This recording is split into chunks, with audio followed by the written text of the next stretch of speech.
Hi everyone. So as we know कि कल 15 अगस्त है, आज़ादी का दिन। एंड अभी जो कोलकाता में हालात चल रहे, जो कोलकाता में केस हुआ है, मैं उसके लिए वीडियो बना रही हूँ, नॉट फॉर व्यूज़ वगैरह। मेरा चैनल मोनेटाइज भी नहीं है, सो इट डजंट कि उसके लिए, बिकॉज जो इतनी आवाज़ें उठ रही है, मैं उसमें से मैं चाहती हूँ कि मेरी भी एक आवाज़ हो। कल हमारा आज़ादी का दिन है और कितनी शर्म की बात है कि हम अंग्रेज़ों से तो आज़ाद हो गए, लेकिन अपनी खुद की घटिया सोच से अभी तक आज़ाद नहीं हो पाए हैं।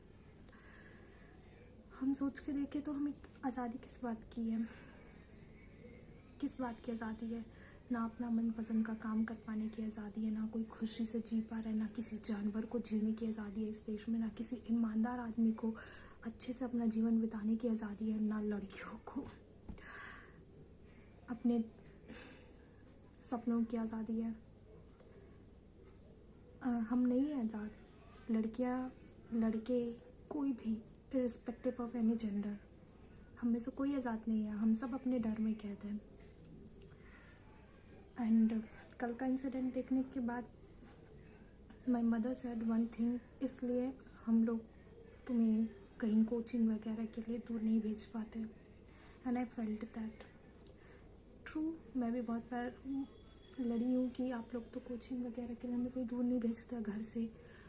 एंड कल का जो भी, कल हमने एक्चुअली उसको न्यूज़ में देखा तो पता चला, इसलिए मोस्ट ऑफ द माँ बाप लड़कियों को, स्पेशली लड़कियों को नहीं भेजते हैं।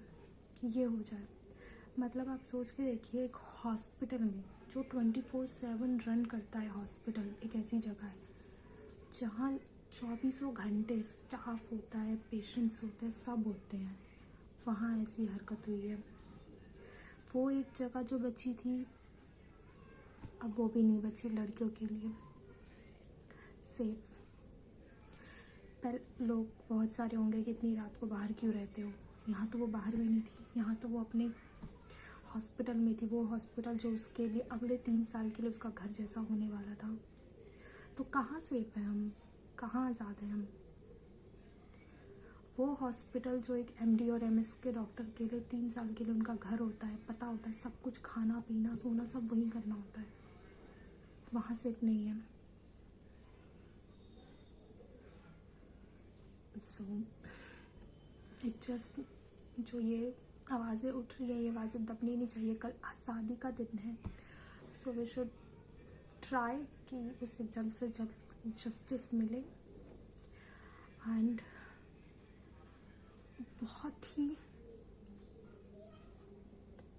खूंखार सज़ा मिले। उसे मैं चाहती हूँ, आई डोंट नो ये करेक्ट वर्ड है भी कि नहीं, उसे कड़ी से कड़ी सज़ा मिले, सॉरी।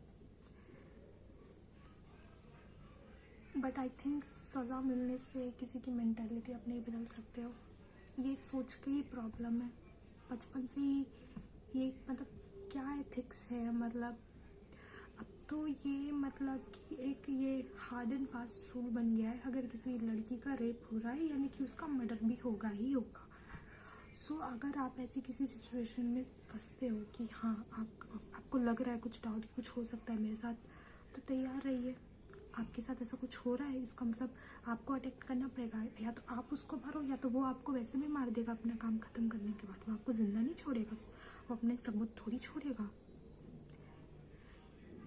मुझे एक ट्वीट याद आ रहा है, बहुत पहले लॉकडाउन के दौरान मैंने किसी का तो ट्वीट देखा था, किसी ने मीम जोक बनाकर बोला था इसके ऊपर कि rape is a surprise sex.